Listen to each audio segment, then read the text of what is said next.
Good evening. Today is February the 6th, and my video is spiritual gifts.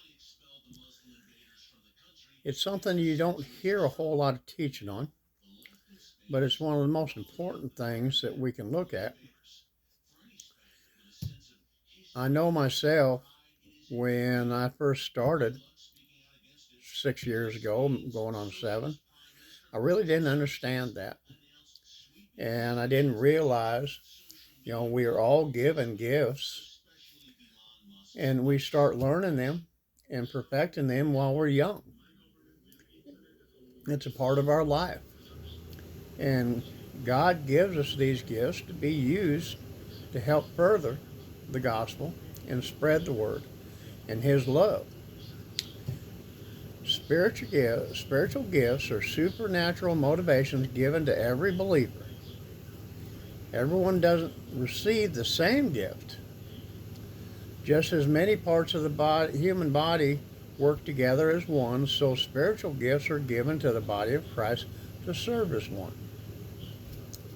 Their purpose is to encourage and mature Christians for more effective ministry.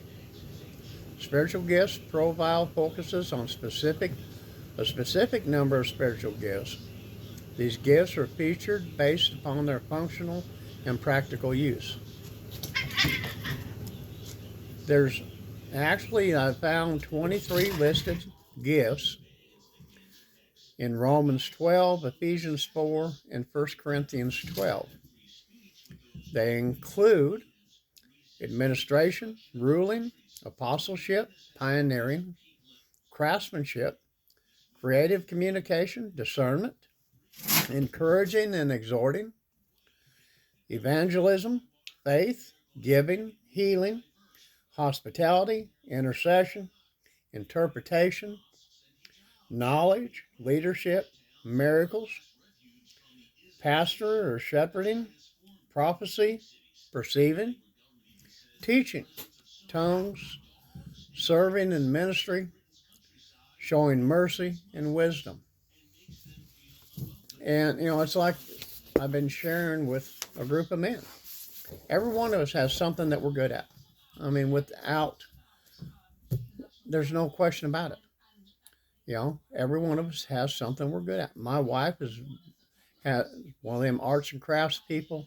She has such an imagination and can make beautiful things out of seemingly scratched stuff.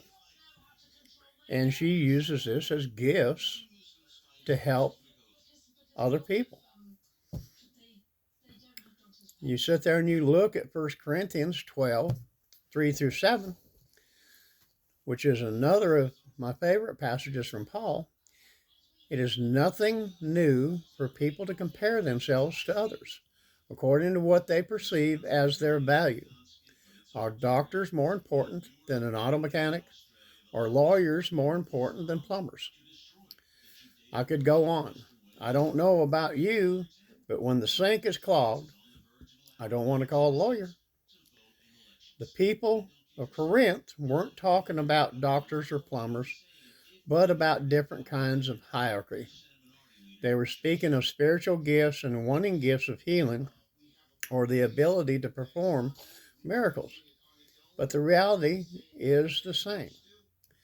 Paul is letting us know that we all have gifts, and the important thing isn't how we view these gifts, but rather how well we use them. I love music. Would love to be able to play a musical instrument, but I can't. I've tried. But, you know, how much do you think about your gifts? How much do you try to use it to help others? That's where we're at and what we're here for. Now, do you love working with children? Do you have a facility for languages? Do you like to draw? All of these are gifts that have been given to use in service to others. The challenge for each of us is to take the time to figure out the gift and the way God is calling me and you to use it. And that's where I'm going to wind up with. Are you using your gifts? Every single person has something they're good at. I can't stress that enough. It can be hard. A gift God has given you to help others and share His good news through it. For some, it can be rough. It can be really tough. Recognizing that gift, especially if all you've ever heard is how bad or worthless you are. That can be one of the biggest hurdles to get across. When you've grown up and that's all you've ever heard is you'll never amount to anything, you're worthless, you're a piece of garbage. But this is where God comes in His Word, telling us how wonderfully made we are in His likeness and deeply loved, how we are masterpieces, not a mistake or unwanted.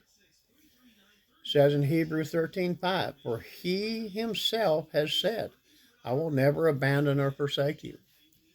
So He's always there for us, no matter what struggles we're dealing with. He's there. Joshua 1:9, have I not commanded you? Be strong and of good courage. Do not be afraid or dismayed, for the Lord your God is with you wherever you go. He provides everything we will ever need physically, spiritually, and eternally as we surrender our will for His plans for our life and beyond. That's one of the reasons why I like Psalms 139. It tells us, it's another reassurance, that there's no place anywhere on this earth or below, even the deepest parts of the sea, that God isn't there. He knew us before we were even formed in our mother's womb. 2 Chronicles 16:9, for the eyes of the Lord runs to and fro throughout the whole earth to show Himself strong on behalf of those whose heart is loyal to Him. Isaiah 40, verse 31, but those who wait on the Lord shall renew their strength. They shall mount up with the wings like eagles. They shall run and not be weary. They shall walk and not faint. 2 Thessalonians 3:16, now may the Lord of peace Himself give you peace always in every way. The Lord be with you all.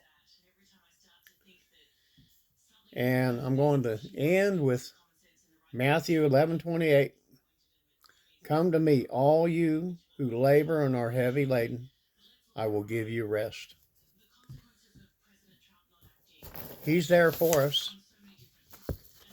And I've come to the point that I feel the very least we can do is to serve Him and others for the furtherment of the Word. I love y'all. Pray you have a good weekend, and I will talk to you Monday.